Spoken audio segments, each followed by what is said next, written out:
L'équipe de France force le verrou marocain et se qualifie pour les demi-finales de la Coupe du Monde 2026, France Info. L'équipe de France force le verrou marocain et se qualifie pour les demi-finales de la Coupe du Monde 2026 vainqueurs des Lions de l'Atlas 2-0 jeudi, à Boston, les Bleus affronteront l'Espagne ou la Belgique en demi-finale, mardi. Publié le 10-07-2026 minuit une temps de lecture, 3 minutes Ousmane Dembélé a inscrit le deuxième but tricolore face au Maroc, le 9 juillet 2026, en quart de finale de la Coupe du Monde à Boston. Charlie Tribalo AFP Le rêve américain des Bleus se poursuit. 4 ans après la demi-finale victorieuse au Qatar, l'équipe de France retrouvait le Maroc, cette fois en quart de finale de la Coupe du Monde 2026, jeudi 9 juillet, à Boston. Une affiche aux airs de revanche pour les Lions de l'Atlas, qui ont longtemps muselé les Bleus, sans toutefois les inquiéter. Patients et appliqués, les hommes de Didier Deschamps ont fini par faire logiquement la différence grâce à des buts de Kylian Mbappé 60e et Ousmane Dembélé 65e. Vainqueurs 2-0, les Bleus disputeront une troisième demi-finale de Coupe du Monde consécutive, mardi 14 juillet 21h, heure de Paris, à Dallas, face à l'Espagne ou à la Belgique.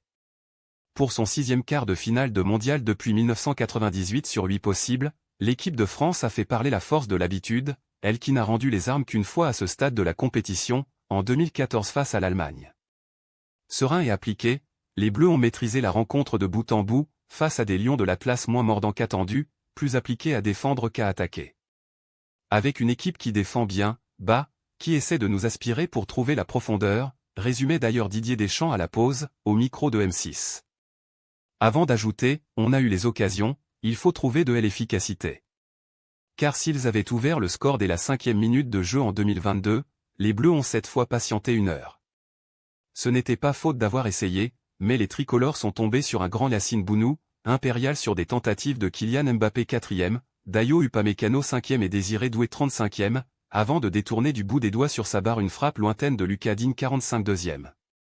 Surtout, le portier marocain a repoussé un pénalty de Kylian Mbappé, que le capitaine français a frappé trop mollement après 3 minutes d'attente au point de pénalty.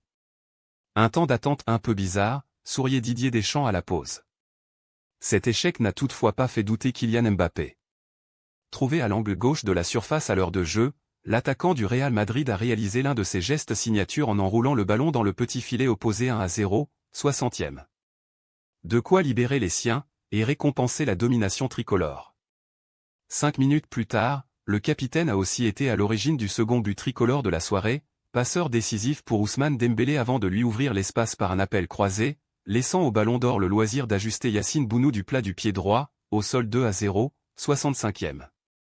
Et s'il est sorti sur blessure à la 75e minute, Kylian Mbappé a vite rassuré.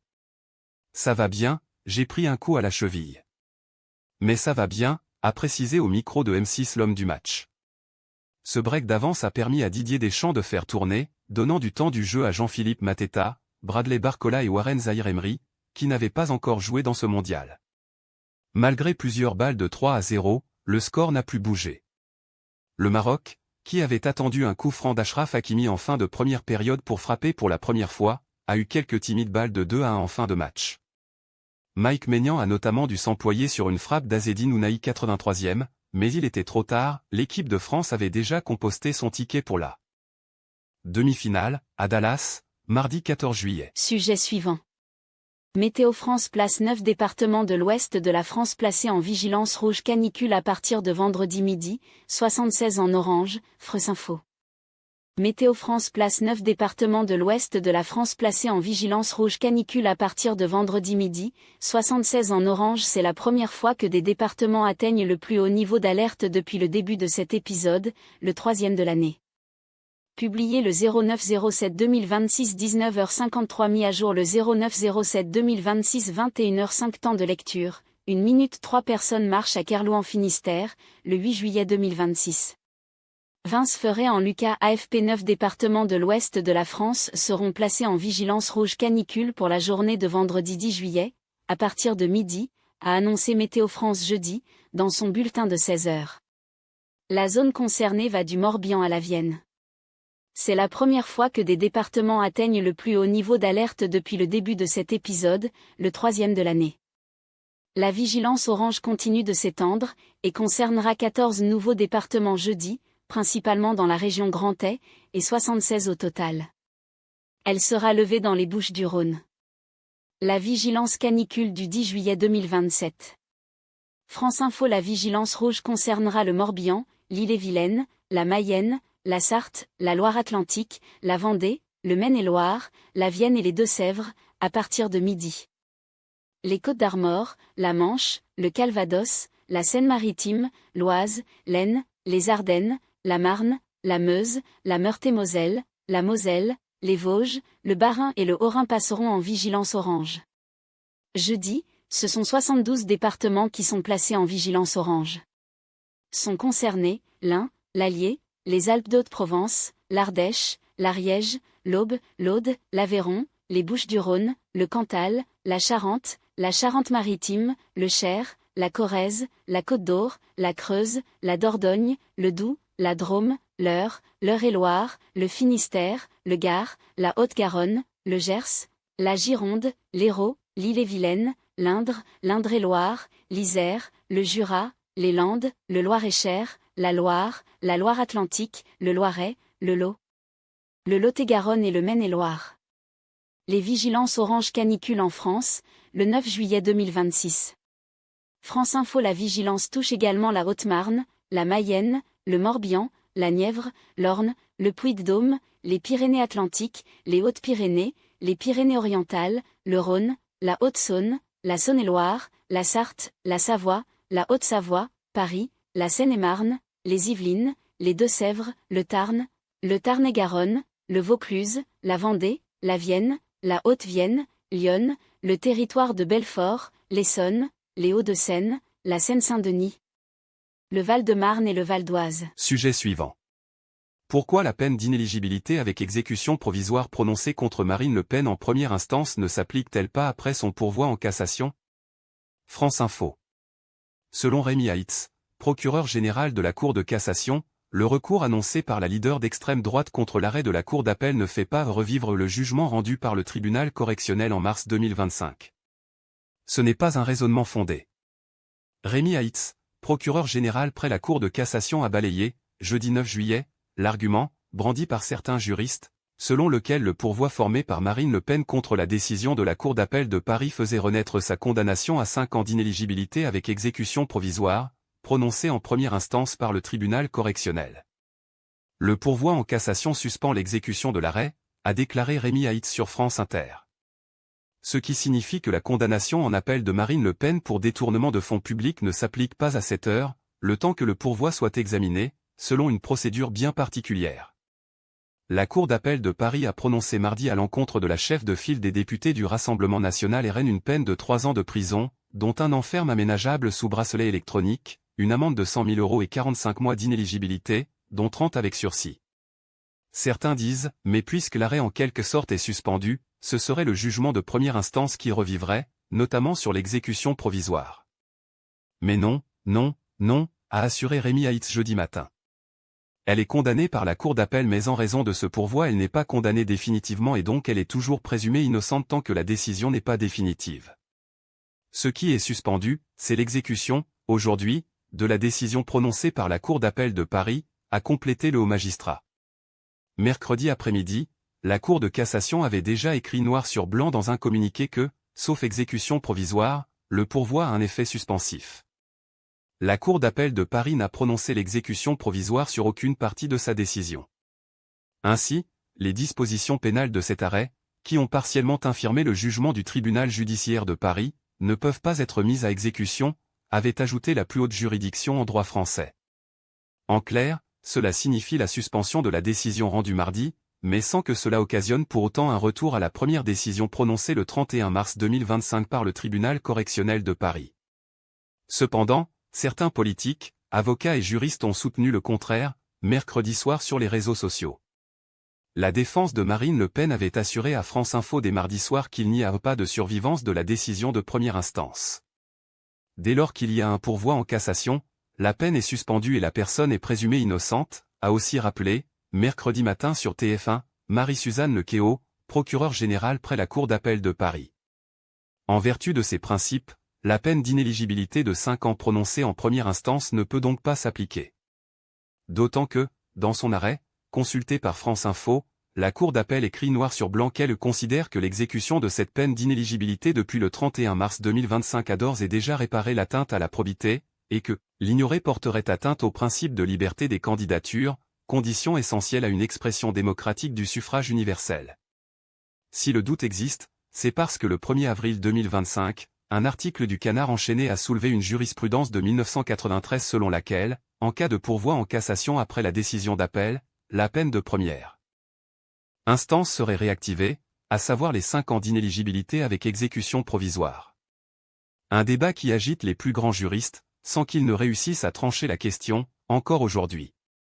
La Cour a déjà jugé que l'exécution provisoire du jugement frappé d'appel continuait pendant le pourvoi frappant l'arrêt de la Cour d'appel crime. 28 septembre 1993, N 92 à 85 473, arrêt publié au bulletin, ce qui veut dire que la Cour a jugé cette solution importante et digne de diffusion, a écrit à nouveau, jeudi matin sur X, l'avocat Maître Eola. Pourquoi en irait-il autrement ici? D'où sort cette règle étrange de la discontinuité judiciaire où il n'y aurait plus de jugement et pas encore d'arrêt, s'est-il encore interrogé. Moi, j'ai une jurisprudence à l'appui de mon affirmation, a assuré ce pénaliste, qui dit également s'appuyer sur une décision du Conseil d'État datant de fin 2019. Toutefois, selon un fin connaisseur de la matière judiciaire, contacté par France Info mercredi, l'appel a mis à néant le jugement de première instance, c'est donc le nouvel état du droit. Le pourvoi en cassation suspend la dernière décision pénale en date, mais de là à faire renaître ce qui a été anéanti, il a ainsi précisé, comme d'autres spécialistes l'ont fait, jusqu'à Rémi Haïtz, ne pas saisir comment, juridiquement, cela pourrait s'appliquer. Objectivement, on n'a pas de réponse simple et claire, a déclaré, jeudi matin sur le plateau de France Info, Benjamin Morel, politologue et constitutionnaliste. Cet arrêt de la Cour de cassation de 1993 est assez unique, assez isolé et il a une portée jurisprudentielle très incertaine, très contestée, et par les juristes et par la doctrine, a souligné ce maître de conférence à l'Université Paris 2. Selon lui, c'est finalement le Conseil constitutionnel qui décidera in fine, au moment du dépôt officiel des candidatures à la présidentielle. Et Benjamin Morel d'ajouter, je m'avance un peu, mais je ne vois pas le Conseil constitutionnel interdire à Marine Le Pen d'être candidate, sur le fondement d'une décision isolée et très contestée de 1993. Sujet suivant. À Grenoble, une centaine d'interpellations lors d'opérations coordonnées contre le narcotrafic, France Info. À Grenoble, une centaine d'interpellations lors d'opérations coordonnées contre le narcotrafic. Grenoble et sa banlieue sont le théâtre depuis la fin 2025 d'une guerre de territoire entre trafiquants de drogue. Publié le 09/07/2026, 23h50 temps de lecture. 1 minute. Une voiture de police à Grenoble-Isère, le 3 juillet 2026. Thibaut Durand en Lucas AFP. Une opération policière de très grande envergure s'est déroulée cette semaine dans plusieurs quartiers de Grenoble et Échirol-Isère, conduisant à près d'une centaine d'interpellations. Elles sont pour la plupart liées au trafic de stupéfiants, ont annoncé jeudi 9 juillet les pouvoirs publics. Outre de nombreux policiers, dont des renforts de CRS, des agents de plusieurs services de l'État comme l'URSSAF, la Direction départementale des finances publiques, l'inspection du travail ou encore la police aux frontières PAF ont participé à ces actions simultanées entre lundi et jeudi, a précisé la préfète de l'Isère Catherine Séguin lors d'un point presse. Grenoble et sa banlieue sont le théâtre depuis la fin 2025 d'une guerre de territoire entre trafiquants de drogue, qui ont fait 10 morts entre décembre et janvier. 7 quartiers différents connus pour abriter des points de deal ont été concernés par les opérations en l'espace de 4 jours, selon un graphique diffusé par la police. Jeudi, le ministre de l'Intérieur Laurent Nunez avait annoncé l'interpellation de 8 personnes soupçonnées d'appartenir à un réseau de narcotrafiquants et pour certaines d'actes de barbarie.